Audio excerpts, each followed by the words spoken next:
Hey everybody, Homes by Chase here, Chase Nickel, Loans by Chase, your Arizona Realtor. And today I'm going to be going into 5 tips you need to know about real estate investing. Let's get right into it.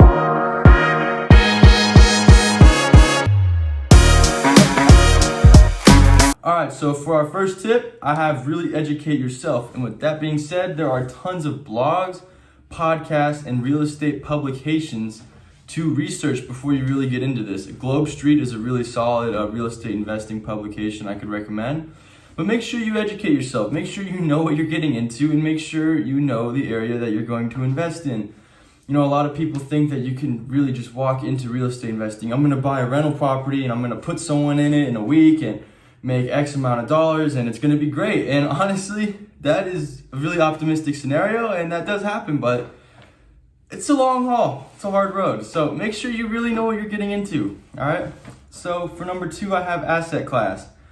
You know, we're typically more familiar with the 3 to 4 to 5 multifamily unit properties and single family residences, but don't discount office and retail buildings. They can make great investments as well. You know, you're not dealing with residential property when you're getting into commercial. It's residential, I feel like, has a lot more nuances and different things that can impact your whole perspective on residential investing. So that's something to think about. For number 3, I have strategy. So what are you planning to do with your property? Are you going to flip it? Are you looking to hold it? Or are you repositioning it, right? So make sure you take a good look at the strategy you are most comfortable with. What are your goals, right?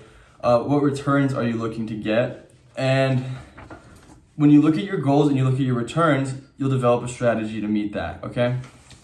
So for number 4, we have funding. Are you planning on doing cash, bank financing, or are you going to have investors come with you into this, right?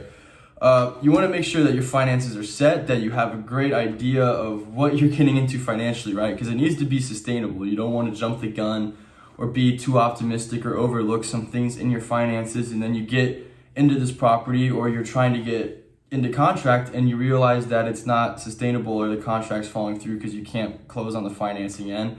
Or that you're looking at going negative on your property because you didn't realize where you're at with your finances. That also kind of ties in with doing your research as well and knowing your area, knowing your target rental and your target returns.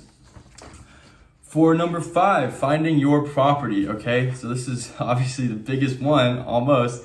It can be difficult. Finding a property can be very difficult, especially in our current hot market. So with that being said, know the area you want to go into. And I would recommend not going more than an hour away from your residence, at least to start with. You don't want to go far from home. I know that might sound kind of goofy. You might want to look at some more lucrative areas and stuff like that. But realistically, starting out, you don't want to be too far from home. You kind of want to be close to the action so you can deal with problems as they arise, be more upfront in the whole process, and I think it's just better overall.